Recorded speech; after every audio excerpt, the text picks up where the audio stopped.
Welcome to the Ozarks, nearly 47,000 square miles of rolling hills and rugged mountains, as well as endless greenery. I've driven through the Ozarks hundreds of times, and I can tell you with all honesty, it's a place you don't want to find yourself stranded after dark. You begin to wonder what's been eating the remains of the deer a little too far off the side of the empty road. What could be making those heavy, deliberate footsteps? And you wonder if that horrific screaming is coming from you or the shadow at the edge of the trees.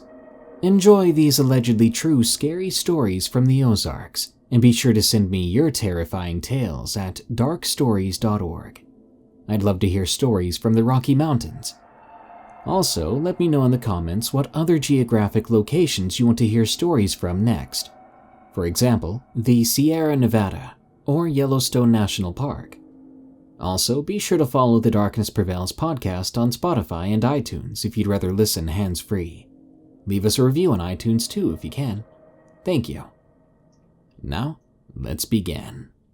These first two stories do feature animal violence, such as hunting and animal attacks. Timestamps are in the description. The Howler, from Sneeves0426. Hi, my name is Sam, and I live in the Ozark Mountains of Arkansas. I've lived here all my life, and I've been hunting in these mountains since I was a boy with my father. I'm also a heavy believer in the supernatural and in cryptids. Dogmen, Bigfoot, skinwalkers, and Wendigo. These have gotten me intrigued in the superstitious. But here in Arkansas we have a legend, and I'm sure you've heard of a legend here. And let me tell you, this legend is very, very real. This is the story of my encounter with the infamous Ozark Howler. It was a cold, misty night in the mountains of the Ozark landscape. My father and I were gathering some firewood for the family. We lived in a cabin that we built ourselves, with my dad being brought up in these mountains by my grandfather, and his by my great-grandfather. Our family consisted of my stepmother and my two younger siblings. I was the oldest of my two siblings. I'm currently 21 and own a couple of firearms, but back then we hunted with an 1870 antique Winchester repeater and a Krag Jorgensen rifle, or better known as the bolt-action rifle that was passed down by my grandfather and was used to hunt game back when trapping was a big thing in the States. Now, we use these weapons as a token of our appreciation to our ancestors. I also use a standard hunting knife and a crossbow whenever I go hunting. We go out hunting often, and we haven't seen much this past winter. We'd see the occasional bear or the occasional mountain lion, but not many deer this season, which was odd, as they are abundant in these mountains. While we were gathering some firewood outside, we heard a howl in the distance. I've heard these howls before, and mostly I assume it to be some coyotes, a fox, or maybe a lone cougar. It was also much colder than normal this night, and as we were chopping the firewood, my father looked at me with sweat dripping down his face. He said, "How's it going over there, champ?" I responded, "Just fine, Dad. It's a lot colder than normal tonight. What do you say we go hunting for game soon? The kids are probably hungry." "Yeah, I think we should. We don't want to keep the family waiting." So we went on inside the cabin to gather our weapons. I took my Winchester repeater and my crossbow, and my father took his Krag Jorgensen rifle and his pump-action shotgun. We let my stepmom know we were going to go hunting. Then we set off into the cold, wintry night. We decided to take a trail that was all too familiar to us, to see if we could catch ourselves a big buck or a doe, which would be lucky for us. I was walking through the snow, listening closely to anything that could be lurking in these woods. Luckily, it was a clear night, and the moon was full, so I could see ahead of me. In these mountains, we had all sorts of encounters ranging from bison to cougars, but this time it felt different. The woods were eerily quiet. I felt like something was watching me from the tree line. All I could hear was the beating of my heartbeat and the sounds of our footsteps in the snow. And then we heard it a loud, very eerie howl that made my blood go cold.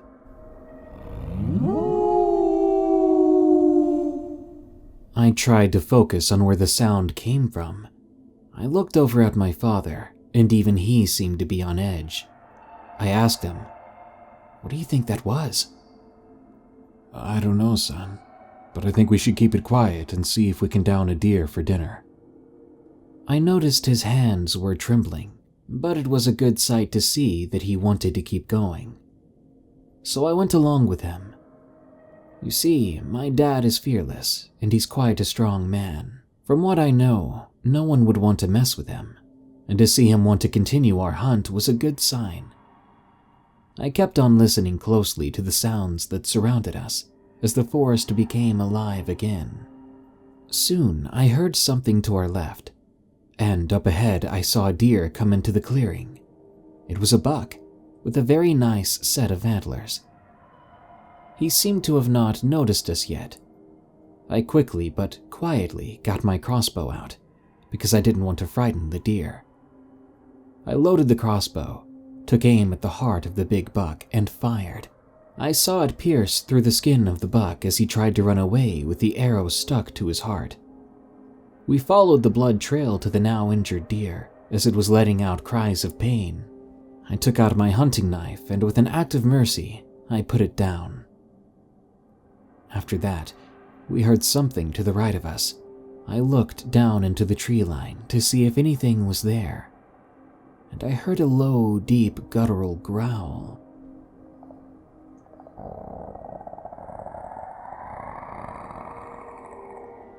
I froze in fear. Whatever it was sounded intimidating. But it was odd, as in Arkansas, the largest animals around here were bison or bears. Whatever this thing was did not sound like any predator that hunts in the region. My dad picked up the carcass of the dead deer and put it on his shoulders. He signaled me to follow. As we were making our way back to the cabin, I kept hearing heavy footsteps follow us every few meters. I kept looking around to see if I could catch a glimpse of what it was, and then I saw it. To the left of me, I saw a huge shape moving slowly next to us. It was gigantic. It looked like a grizzly bear to me, but it's odd to see anything this big in these woods. I signaled my dad to look. He turned around and saw it as well and said quietly to me, "Stay close to me. As long as we stay quiet and move quietly, we'll be okay." I nodded my head. We began to sneak our way back to the cabin. We managed to make it back in about 15 minutes. Both my dad and I were on edge as we moved back to the cabin. Along the way, we heard the occasional growl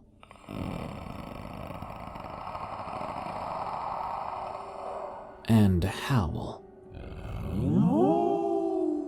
as it seemed to be taunting us. As we moved into the clearing near the cabin, I heard a booming set of footsteps behind me. I turned around to see the same creature, except this time, I could see it clearly. It did look like a grizzly bear, but with horns and eyes glowing a bright crimson blood red. My dad and I screamed as we ran back to the cabin. We made it just in time to close the door, as whatever the creature was hit the door with brute force. My dad began to panic, placing the deer down and rushing the kids and my stepmother upstairs. I kept on hearing this creature scratching at the door, and every so often it tried to break the door down. It roared so loud my ears began to ring. I decided I was going to try to scare it away. I went upstairs to my bedroom window, opened it up, and got my Winchester ready. I had the massive beast in my sights as I fired at it. After I hit it, it let out a roar and ran back into the woods with the earth shaking behind its every step. Everything went quiet again after that. I ran downstairs and looked outside to see nothing but large footprints in the snow.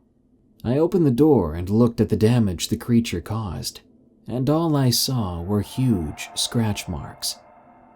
I then went to the footprints left by the creature, and to my surprise, There was no blood, even though I'm sure I shot it. It was only after this event that I discovered the legend of the Ozark Howler.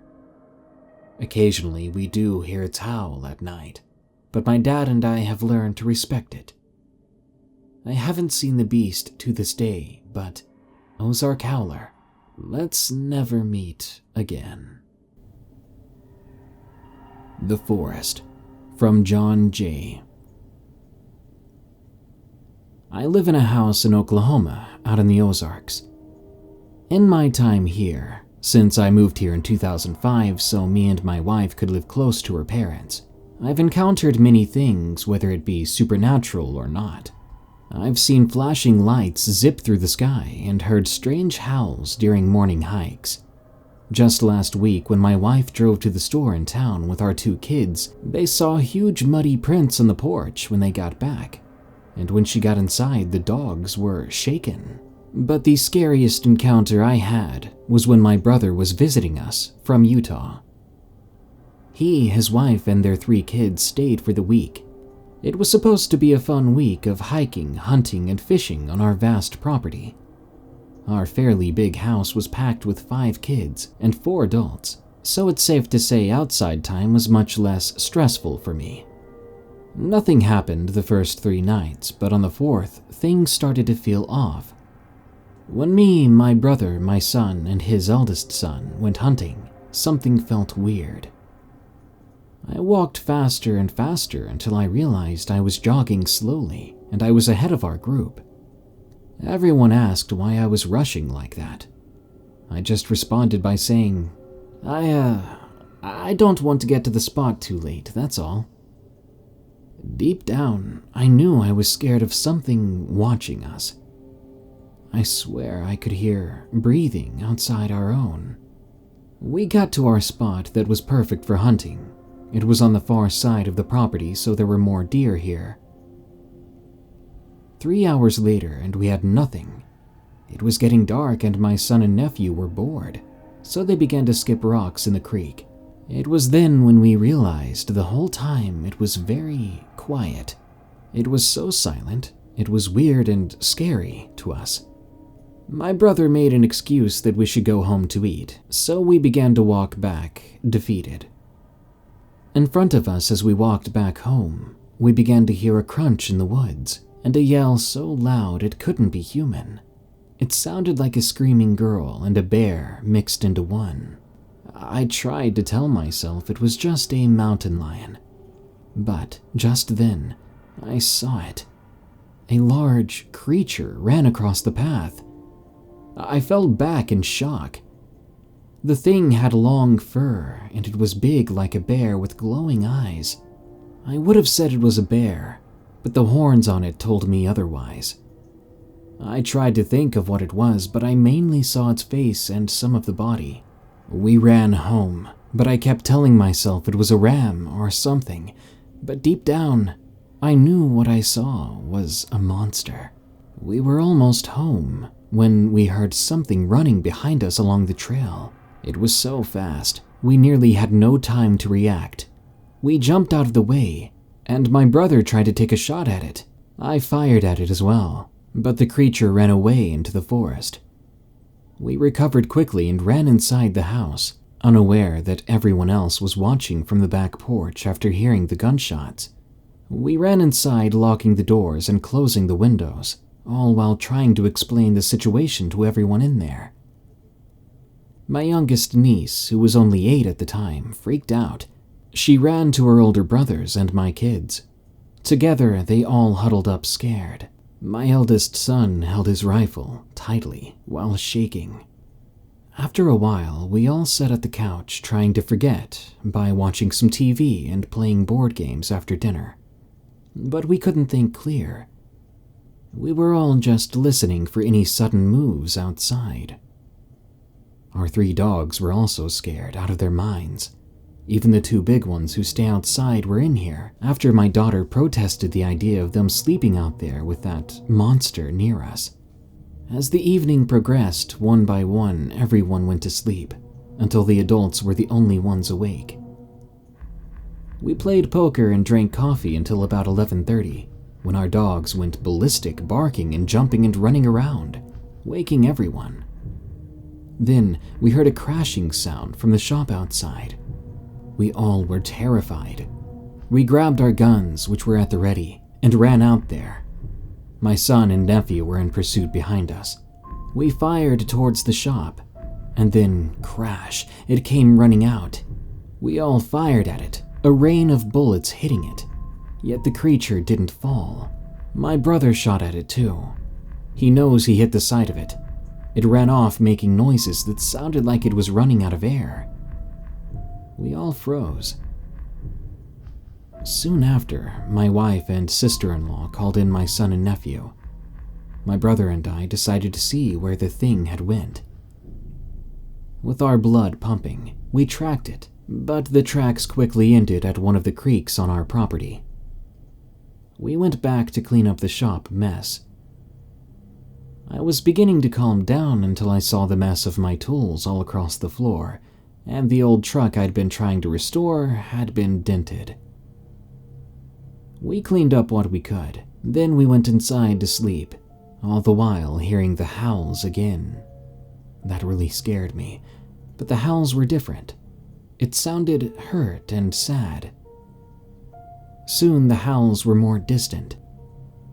I almost felt bad for it, but then I remembered that it tried to kill me and my family, and it ruined months of work on that old truck.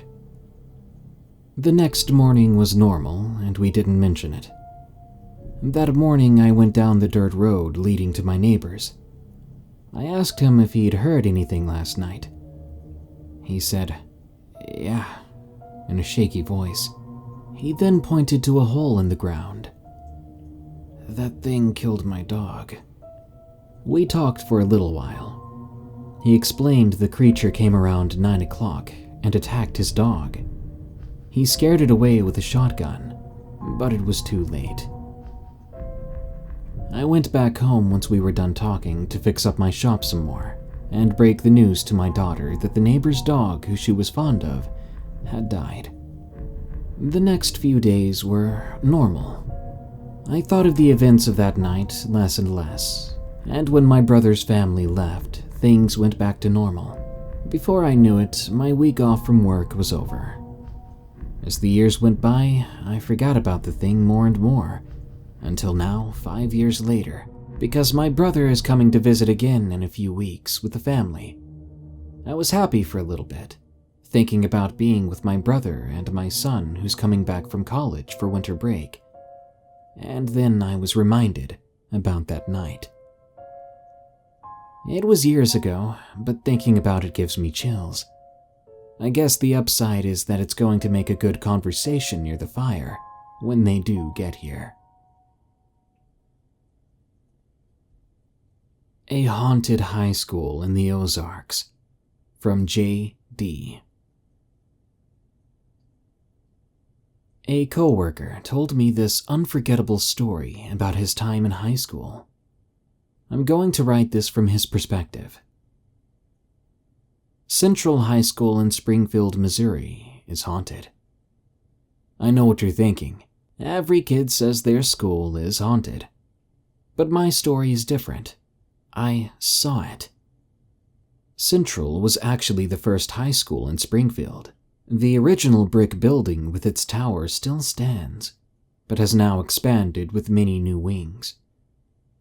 We'd all heard the stories about the steam tunnels that connected the buildings and the supposed hangings, but far more compelling was the story of the deadly principal who would whip troublesome students to death. That would have happened long ago when Springfield was a small town and not the Queen City of the Ozarks.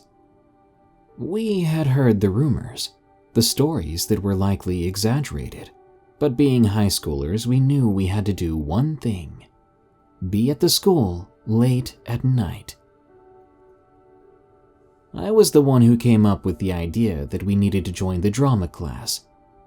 They were preparing a performance of South Pacific, and as I explained to my group of friends, the way to get in would be to join the class as stagehands, stay to clean up after the performance, and then just stay. and that was what we did. Well, only a couple of us actually got onto the crew, but after everyone else had left, letting the others in was simple. We split up into 3 pairs, myself and Sarah, Rich and Paul, and Michelle and Dan. We didn't have flashlights, and this was before we had cell phones, but the moonlight from the windows and the familiarity of the halls allowed us to get around the school very easily. After about an hour, we began to think perhaps the stories were just stories. We began to make our way to the gymnasium. We started to compare experiences, but everyone said the same thing. They hadn't seen anything nor heard anything strange. And that's when a chair flew across the gym and slammed into the wall.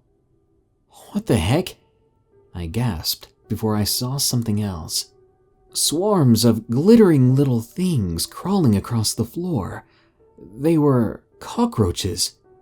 We'd see cockroaches in the gym on occasion, but usually 1 or 2, not hundreds. "Let's get out of here," yelled Michelle, and we hurried to the nearest exit, a stairway leading up to the 2nd floor. It wasn't until we got upstairs that we realized that going upstairs probably wasn't the best course of action, but the cockroaches didn't seem to follow us there. As we stood next to a classroom, catching our breath, we heard loud footsteps down the hall. All of us backed up against the wall, trying to let whatever this was just pass by. As the loud, plodding footsteps came nearer, our tension grew higher. "Oh, screw this," Rich said, and he ran into a classroom, Sarah following quickly after him. The door slammed shut behind them. "Guys!" I called. I almost didn't notice that the footsteps had stopped. Suddenly, we heard them scream and something slammed against the wall. And then something else hit it. They kept on screaming. Paul pulled at the door, but the handle was stuck. Finally, after a few minutes of them screaming and something hitting the wall, it opened. We entered the classroom. All the desks and chairs were knocked over, and some had clearly been hitting the walls. How they'd gone that far was a mystery, as they were pretty heavy. We found Sarah crouched in a corner crying and babbling incoherently, a puddle of moisture underneath her. Rich, on the other hand, was stumbling toward the window. "Get him!" I called, and Dan ran towards Rich, grabbing him. "Let me go. Just let me jump. Let me die," Rich cried. "Guys, this is enough," I said. "We need to get out of here." Michelle and Paul helped Sarah up, and helping Dan with Rich, we made our way back into the hall. As we stepped into the hallway, all at once, all the doors slammed shut. Then they all opened again and slammed again.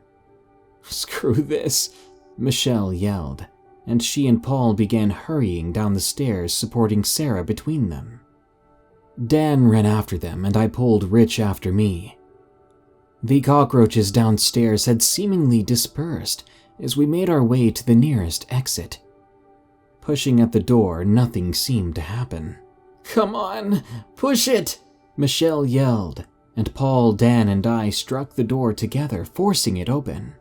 We pulled Sarah and Rich outside, and as we made our way to the cars, we heard the door behind us slam shut.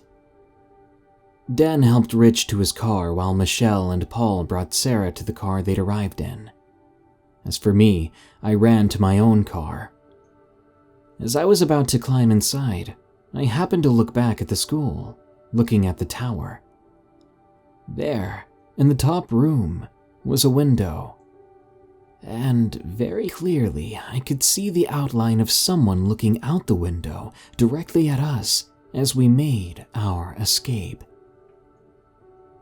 It was then I realized the most horrifying thing of all, that we knew there was something in the high school.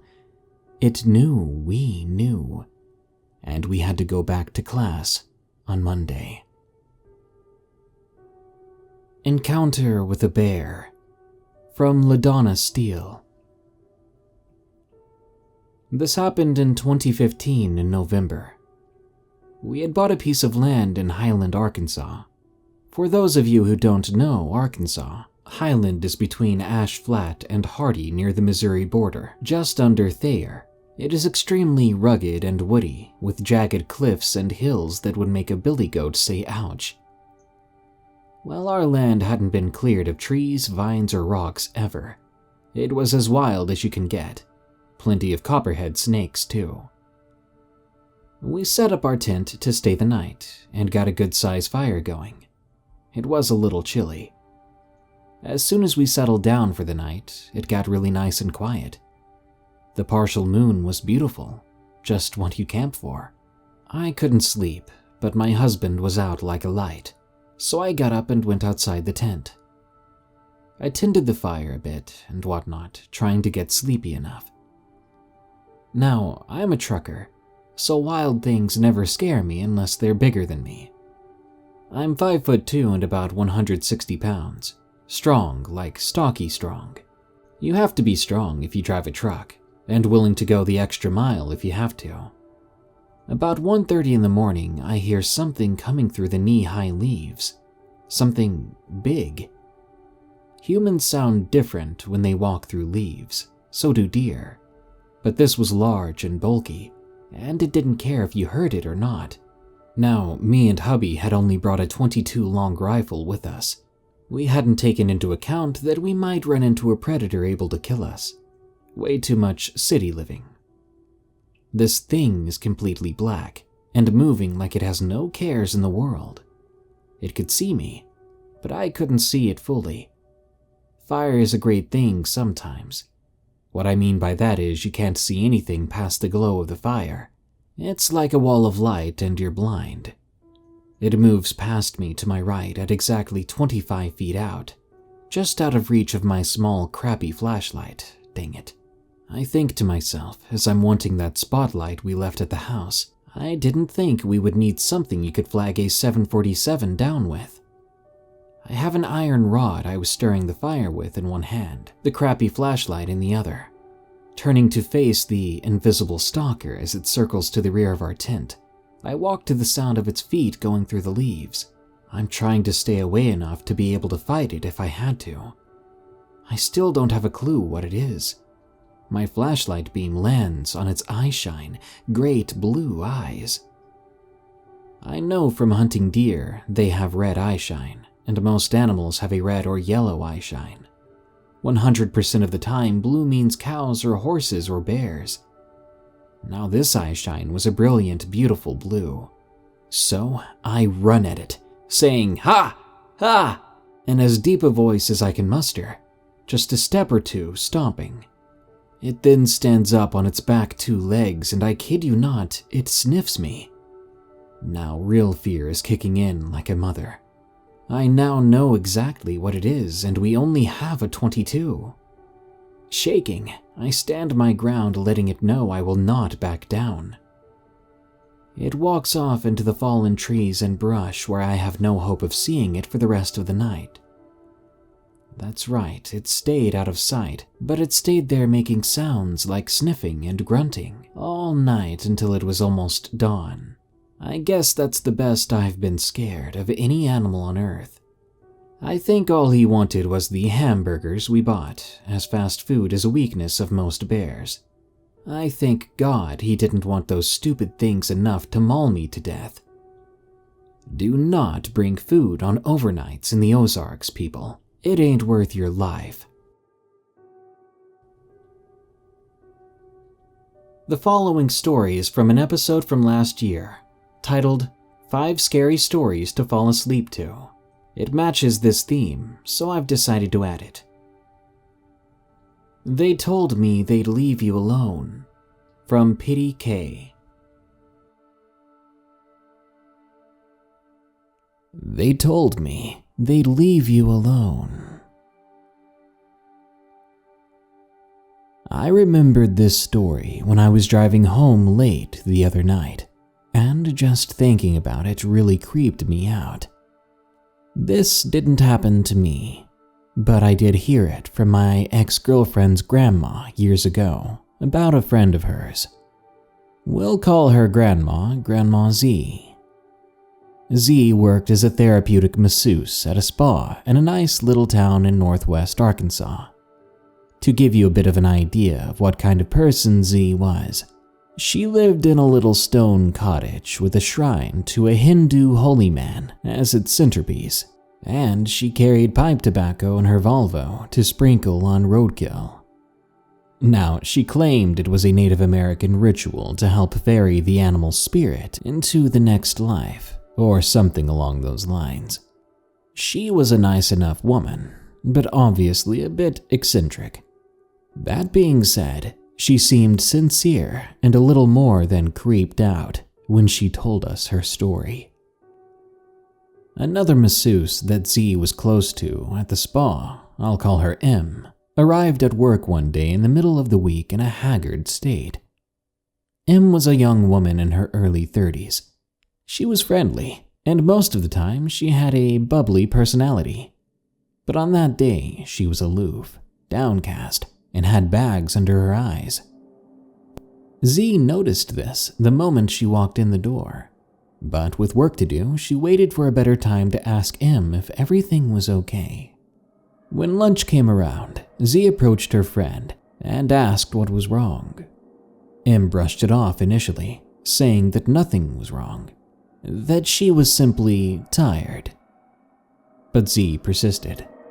M began to tear up then, and started to sob.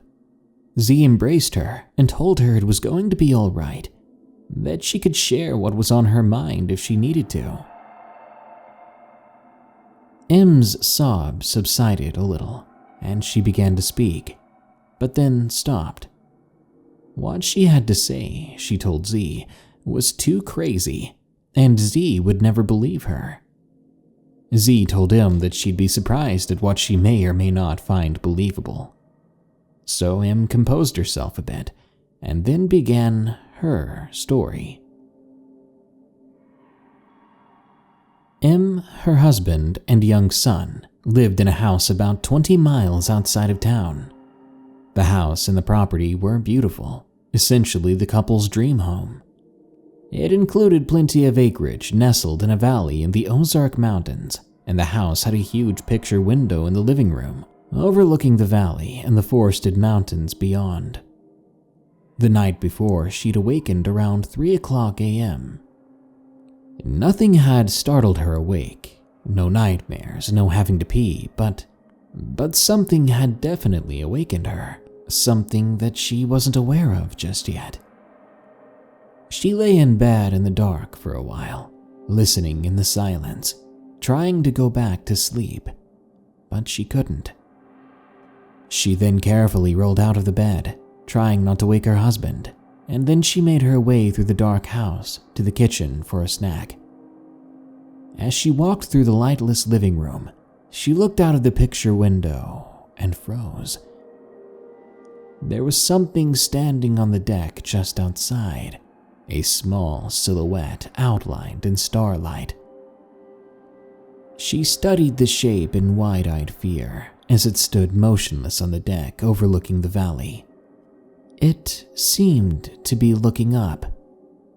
Her shock turned to concern and confusion when she realized what the figure was. It was her 8-year-old son. She quickly flung the sliding door to the deck open and wrapped the boy in her arms, asking, "Are you okay, honey? What's wrong? What are you doing out here?"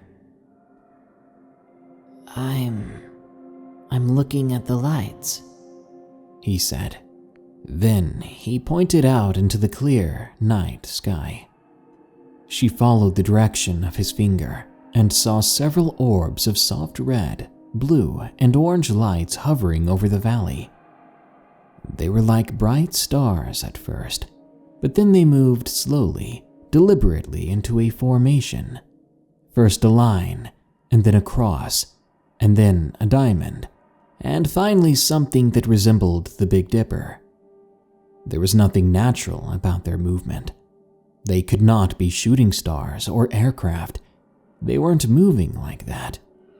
It was like they were some sort of signal, almost as if they were communicating with something or someone. Im released her son from her arms and stood up hypnotized, staring at the lights too, as they changed formations and pulsated from dim to bright and back to dim again. Her son tugged on the hem of her nightshirt and said that he was cold. She broke her trance and took her son quickly by the shoulder, leading him inside impatiently. She slid the door closed behind her and locked it, doing her best not to look back out over the valley. She closed the blinds on the big window in the living room and ushered her son into her bedroom to sleep with her and her husband, with the lights on. Im stopped talking and looked up at Z, who looked back at her with eyes widened in amazement. She began to sob again. Do you want to hear the really crazy part? The reason why this is so scary? Z's mouth hung open as she thought about how to respond. Before she could reply, Im continued. Her father was a physicist who'd worked at a government lab in New Mexico. He was never able to tell her what exactly he did for reasons of national security, so to say. While working in the Southwest, he'd fallen in love with the region's harsh but beautiful mountains and desert landscapes. After divorcing Im's mother and retiring early with a handsome government pension, he bought a small ranch in Arizona. In the summertime, Im, then a young girl, would stay with her father at his ranch. It was a very remote property, part of its allure for him. It was in the foothills of some mountains in the desert, but it had access to a water source, and there was a small pond back behind the ranch house, overgrown with tall cattails. Early in the afternoon one summer day, Im's father left the ranch to run some errands in the nearest town. It was a brutally hot day, and Im did not want to ride in the stifling hot truck, so she begged her father to let her stay so she could swim in the pond. Reluctantly, he agreed. Once her father had left, Im put on her bathing suit and made her way down a small path of hot rocks and sand to the pond behind the house. The sky was almost impossibly blue in the clear, torturous Arizona summer heat. A slight breeze rustled the reeds and scrub brush, but it was otherwise silent, as if all the animal life had perished or gone underground to escape the relentless desert heat. As Im rounded the bank of cattails that obscured the pond from the house, she froze at an unexpected encounter. 3 tall beings were standing on the opposite side of the pond. They were all identical and stood facing her as she came into view, as if they'd been waiting for her. Im couldn't move. Whether that was from pure fear or something else, she couldn't tell. All she could do was stare in horror and disbelief at these things. They stood about 7 feet tall, each one completely indistinguishable from the other, as if they were clones or triplets or mirrored images of each other. They were vaguely humanoid, 2 unusually long and skinny arms that ended in spindly hands with long fingers, 2 long and thin legs, slender, elongated torsos, and skinnier necks. Their heads were long but proportional to the height and build of these things, whatever they were. They had ruddy tan and completely hairless skin, and wore what seemed to be blue skin-tight jumpsuits. But the strangest and most awful aspect of these things were their faces. They were completely featureless save for the eyes. No mouth, no ears, no nose. Just 2 somehow human-looking, but somehow not human-looking, eyes set into the blank tanned plane of their faces, staring dispassionately and motionlessly at him. She blinked once, and soon found herself lying on the floor of her father's living room, right on her back. She was wrapped in the towel she'd taken with her to the pond, as if she'd been swaddled in it. The sun had gotten significantly lower in the sky. She could tell by the way it slanted in through the yellow blinds of the windows at a long angle. She sat up, confused and beginning to panic. She heard the ticking of the old grandfather clock and looked over at it. The time read 5 p.m. She'd somehow lost nearly 3 hours of time. How's that possible? How had she even gotten back to the house? Just as strangely, she was completely dry. Not a bead of sweat had gathered on her, even though her father's house lacked air conditioning and was sickly hot.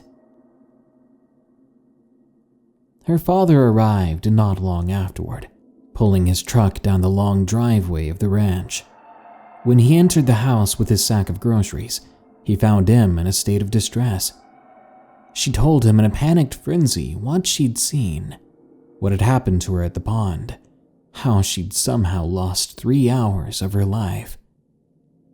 The old physicist stared coldly into the distance, waiting for his daughter to finish the story, then told her, "But they told me they'd leave you alone." Em was shaking and began to cry again. Z held her and she buried her face in Z's arms. "That's why I'm afraid," she said. "I'm afraid that they came back for my son."